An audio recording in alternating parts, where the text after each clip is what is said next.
അവിയൽ സൂപ്പറാട്ടോ. ആണോ? ഈ അച്ചാറൂടെ ഉണ്ടാക്കിയതാണോ? സൂപ്പറാ. Thank you. ഉപ്പേരി അത് പൊളിച്ചട്ടോ. എന്തോന്ന് തോരനാണ് ഇത്, ഒരുമാതിരി എന്തെങ്കിലും ചെത്തി കണ്ടെത്തിച്ച കൂട്ടുകറി ഒരു രക്ഷയില്ല. സൂപ്പർ. അതെ, എല്ലാം ഇവിടെ ഉണ്ടാക്കിയതാ. ഈ അവിയലൊന്നും വെന്തിട്ടുമില്ല. ഈ മുരിങ്ങക്കോലിലേക്ക് എന്തിനാ ഇത്രയും വലുപ്പം ഇട്ടേക്കുന്നേ? സാമ്പാർ അതിൻ്റെ കൂട്ടൊരു ഒന്നൊന്നര കൂട്ടാ. ഇത് എന്തോന്ന് സാമ്പാറാടി. സാമ്പാർ ഇങ്ങനെയാണ് ഉണ്ടാക്കുന്നത്. ഒരുമാതിരി എന്തൊക്കെയോ കുറെ കഷ്ണം ഇട്ടിട്ട് വേവിച്ചെടുത്തേക്കുക.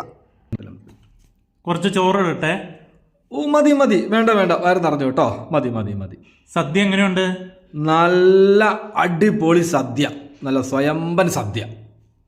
പിന്നെ നമ്മളിങ്ങനെ കൊല്ലത്തിലൊന്നേ അത് ഓണത്തിനെ കഴിക്കുള്ളൂ എന്നൊന്നും ഇല്ല കേട്ടോ. ഇടയ്ക്കിടയ്ക്കൊക്കെ ഇങ്ങനെ ഉണ്ടാക്കി വെച്ച് വിളിച്ചാൽ നമ്മളൊന്ന് കഴിച്ചോളാം. കൊല്ലത്തിൽ ഒരിക്കൽ വിളിച്ചിട്ട് തന്നെ ഇങ്ങനെ, പിന്നെ ഡെയിലി വിളിച്ചാൽ എന്തായിരിക്കും അവസ്ഥ? ഇതെന്തായാലും ഇവിടെ ഉണ്ടാക്കിയതല്ലേ, ഇതും കൂടെ കുത്തി കയറ്റിക്കോ.